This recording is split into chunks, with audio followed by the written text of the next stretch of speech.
oftentimes we dismiss the things that we've done or the things that we're proud of because we immediately assume that on an external level, it's not that big of a deal. Going to the gym 2 times a week compared to someone who's just launched a multi-million-dollar business, it's like, should I really be proud of that? Yeah, I should. I'm going to be proud of that because it's something that I did.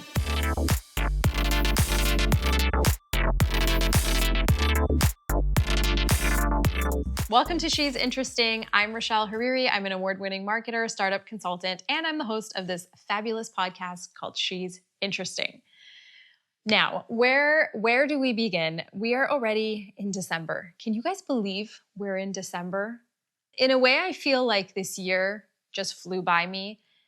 But then I also reflect on what happened this year and I think, damn, a lot of stuff happened in 2023. I don't know if you're listening to this and you've had a great year, an okay year, a good year, or a bad year, right? Things happen and we go through stuff. And December often becomes a time of reflection because we know we're going to start a new year.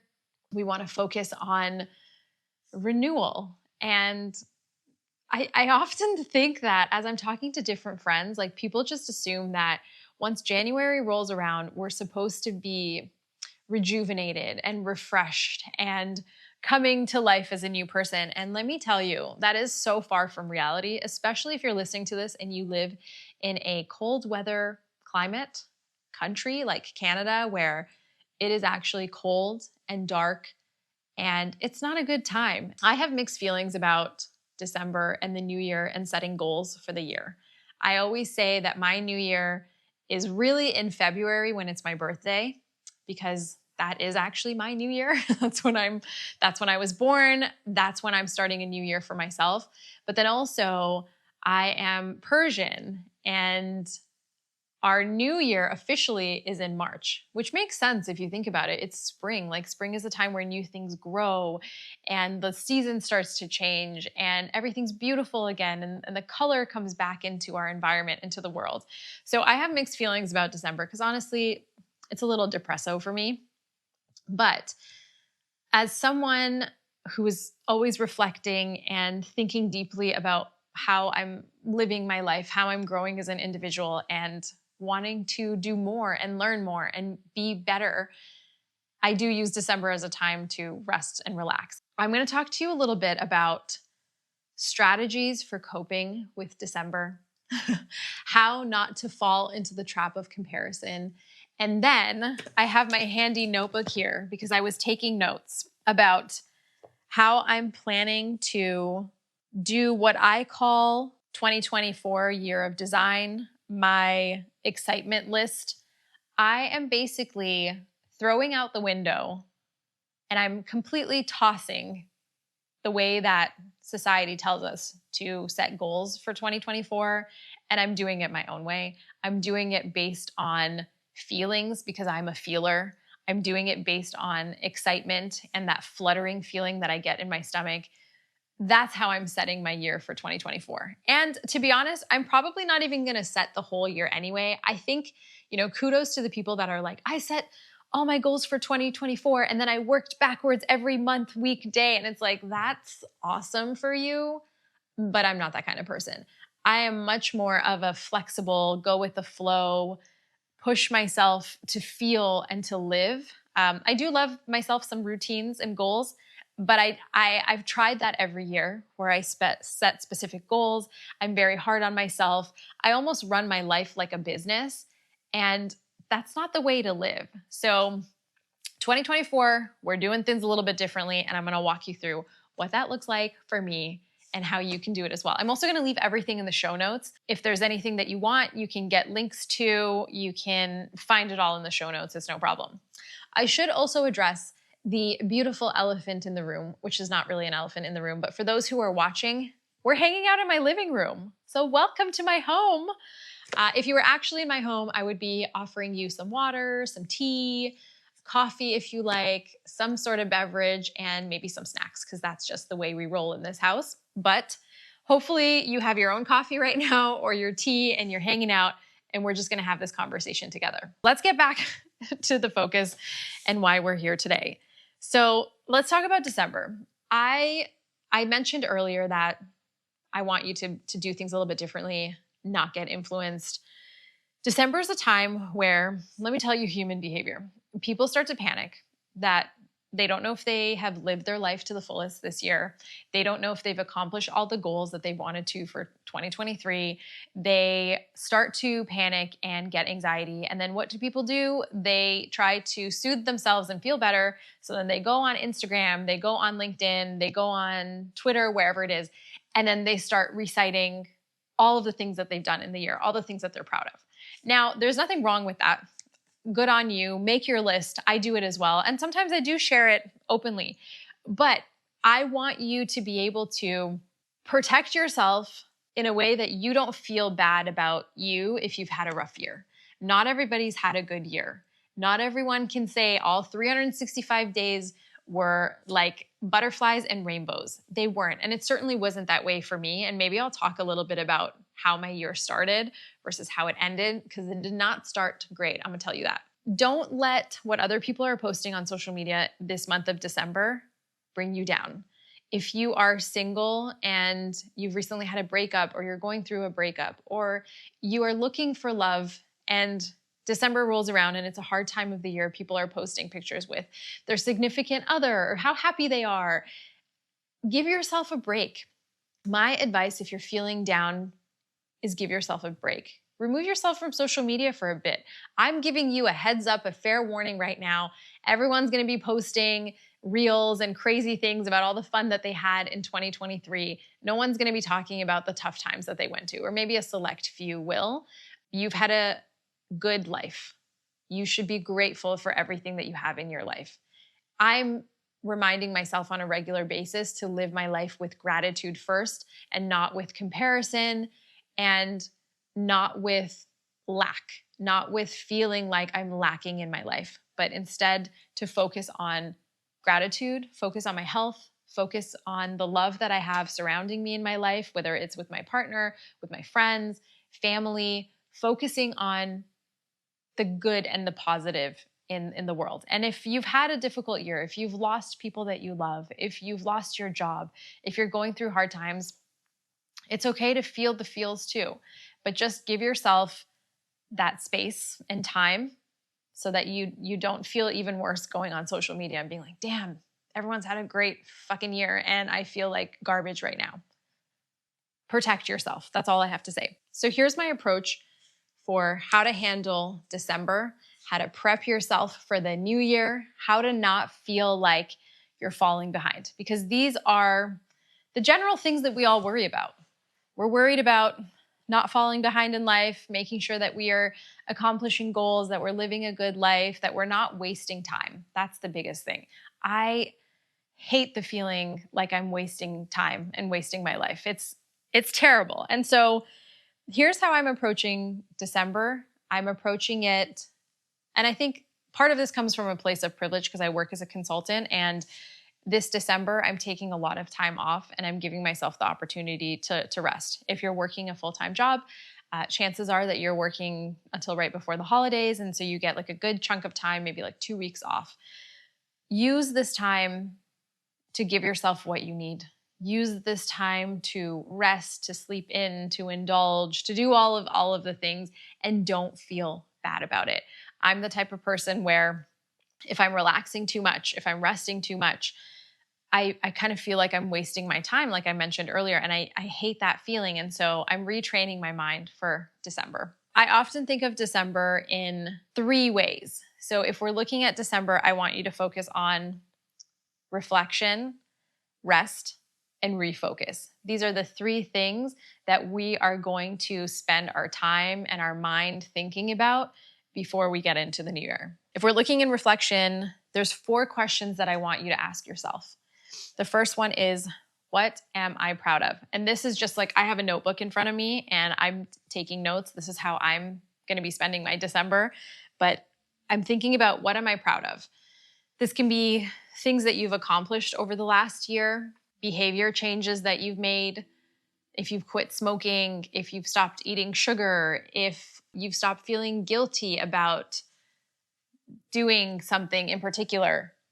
Write that down. You can be proud of anything. You can be proud of the fact that, let's say you got yourself, this is one of mine, got myself to the gym twice a week consistently for the last quarter. That's a huge win for me. The fact that I am being disciplined enough to get my butt to the gym, to be there twice a week, even if it's just twice a week, that's a big accomplishment to me. And I'm not going to belittle that and make myself feel like that's not an accomplishment.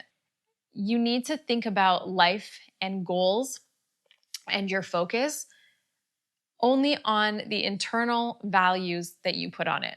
So oftentimes we dismiss the things that we've done or the things that we're proud of because we immediately assume that on an external level, it's not that big of a deal. Going to the gym 2 times a week compared to someone who's just launched a multi-million-dollar business, it's like, should I really be proud of that? Yeah, I should.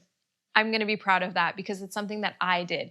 It's my journey. It's my goals. No matter how small or how big they are, write them down.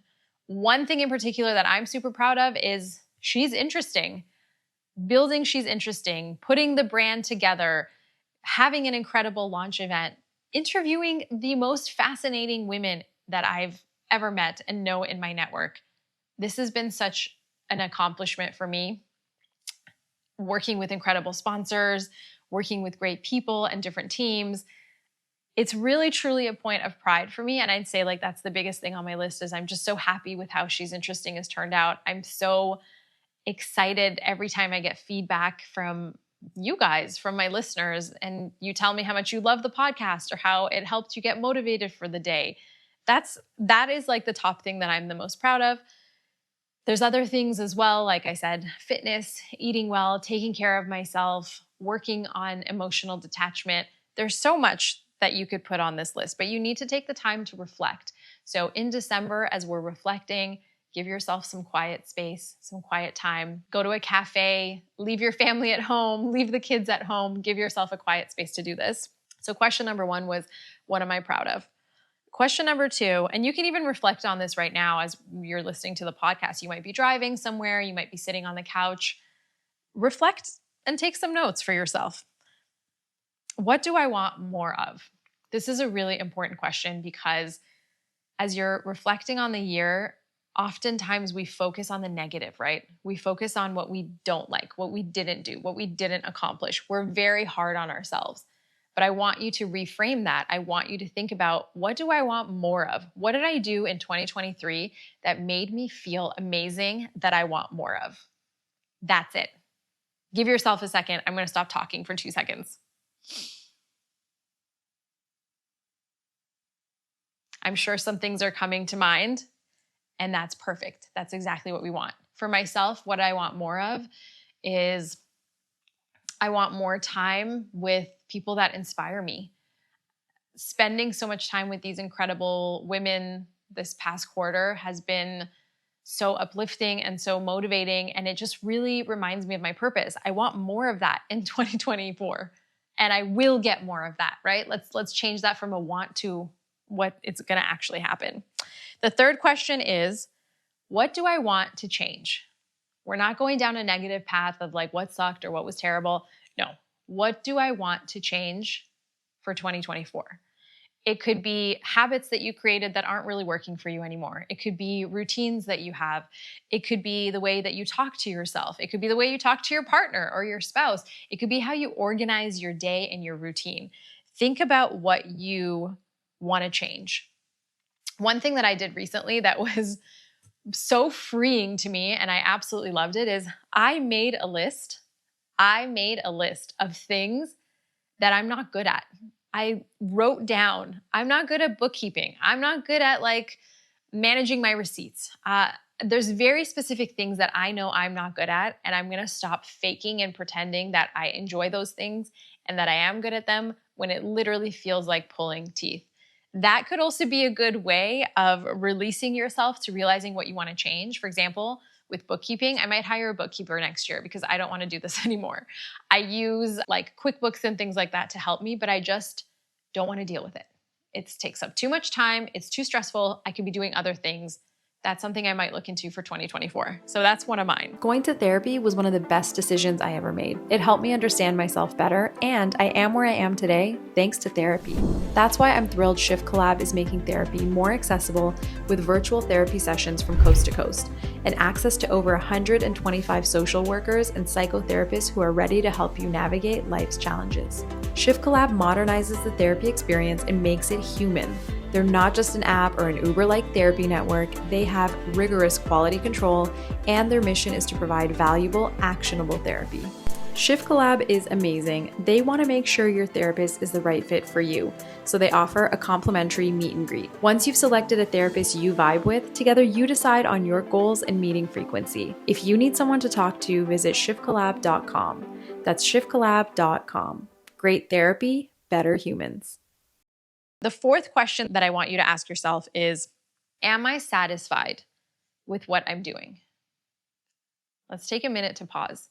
Am I satisfied with what I'm doing? That's a really deep question. And I think right away you're going to get an answer of yes or no. And then you may try to talk yourself out of it. If you say no, you may be like, oh, but I love my job and I make good money. And like, yeah, I'm happy with what I'm doing. Don't mask it.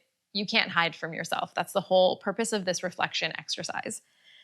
Am I satisfied with what I'm doing? Personally, yes. Yes, I'm satisfied with the way that I'm working. Yes, I am more than satisfied with She's Interesting and the community that we're building and the conversations we're having.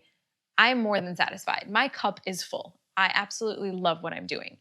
On the consulting side, do I love what I'm doing? I want to spend more time to evolve my consulting services and how I work with different clients. That's something that I'm not 100% satisfied. I want to change it. And that's being totally honest. And on the coaching side, I am enjoying coaching and I want to do more in 2024.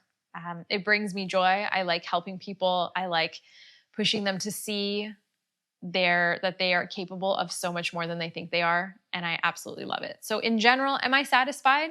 I'd say about 90% yes. 10%, there's some things that I'm going to change, which goes back to question number 3. Let's do a quick recap. We're going into December. Actually, we are into December right now. We're like day 5 into December. Think about how you're going to reflect, rest, and refocus. So that was just the reflection portion. We always need to start with reflection before we can go into refocus. And you know what? Like reflection versus rest, you may want to switch them. You may want to rest first before you reflect. I'm personally someone who is a bit of an overthinker and analyzer. And so for me, it helps if I reflect right away before I can like release myself and just rest and sleep and enjoy. But it's up to you. You can switch the two if you like. So when it comes to rest, think about what you're going to do during this month for yourself physically, emotionally, and spiritually. Do not forget your spirit, girl, because that is important. So physically, are you going to do different types of workouts? Are you going to go for walks? Are you going to treat your body well and go for a massage or a body scrub? Are you going to ask your partner to give you a massage? What is it that you're going to do for yourself? Emotionally, how are you going to take care of yourself? If you've had a tough year, a hard 2023, what can you do to emotionally help yourself? Are you going to have a couple of therapy sessions before the end of the year? Are you going to try to journal and work things out on your own? Think about how you're going to take care of yourself. And then spiritually, like meditate, take time just to breathe, take time to be in the moment. So much of this has to do with resting our minds. We're constantly thinking, we're constantly getting too much stimulation from our phones, from our laptops.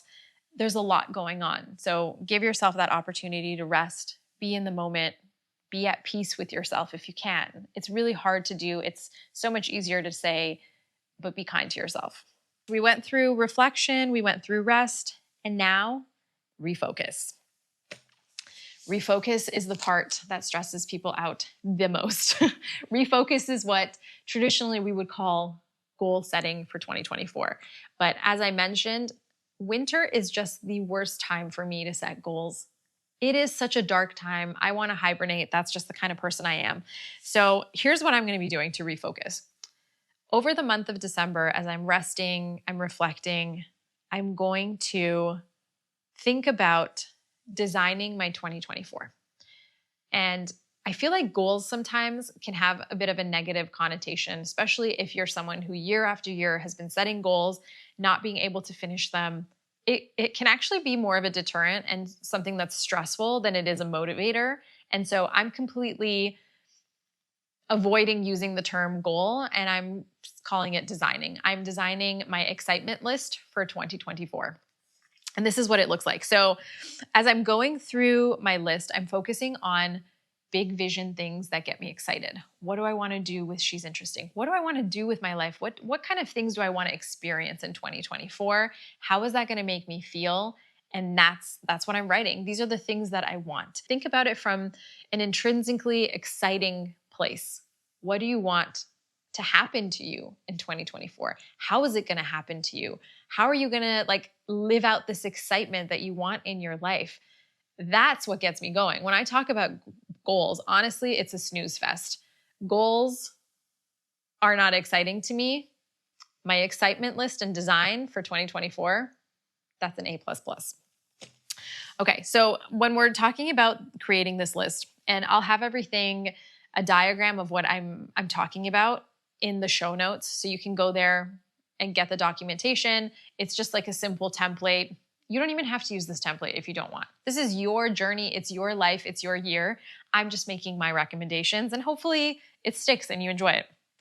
So I start with a brainstorm. I think about the big picture things that I'm going to get excited about, what's in my vision, what's just coming to me naturally that I'm like, oh my God, this is so excited.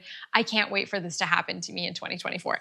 That's what I'm working on and that's what I'm writing down. Some people could say this is a form of manifestation and I would agree. I would absolutely agree. Create your vision for the year. And what are the big moments? What are the highlights? When you think about your year and you get excited about your life, what are those highlights? Write them down. What are the things that you want to be able to experience and do as a human being? We're also going to think about what are some systems that we can put in place to support these visions and to get our excitement list checked off. Some things that I do for myself are, for example, I try to block certain times in my calendar to focus on specific things. That really helps me to stay disciplined and focused, because if I don't have a plan and I'm not saying, okay, like every Friday afternoon for 2 hours, I'm focusing on She's Interesting. Every Monday morning for 3 hours, I'm planning for the week. Whatever it is, I mean, those are just hypotheticals, but if I don't have those things in my calendar, other people's priorities will take precedence over what I want to do. And that's not going to work for me. Definitely not bringing that into 2024. And you know what? That's actually one of the items when we were talking about reflection. What would I want to change? That's one of those. I'm going to be more strict with my time in 2024. If you have a family, if you have children, think about what systems you're going to put in place. Think about what you're excited to do in your personal life and with your family in 2024. There's a lot of you that listen in that have children. You may not have children. You may just have your partner, or you may be solo, and that's amazing. But I don't want you to feel like this system that I'm putting in place and what I'm sharing for December is exclusively to people who don't have kids or who are single. It's for all of us. These are systems and ideas that you can use to get yourself excited for the new year, because as I've mentioned so many times, December is the worst. December, January, February, worst times of the year. So we need to do things that are going to get us excited, that are going to invigorate us. And it's a new year. And really, you get to decide for yourself when your new year is, honestly. Thank you for joining me. If you stuck to the very end, I love you. I appreciate you. Please subscribe to the podcast. Leave us a rating and a review. It really helps with the podcast. And I'm so appreciative of this community. Make sure to follow us on Instagram at She's Interesting Podcast. Oh, and don't forget to subscribe to the newsletter as well. Like, I share a lot of interesting information and useful tips in the newsletter. And yeah, I'm going to stop there. But thank you so much for joining. I hope that you have a beautiful December, and I'll see you next Tuesday.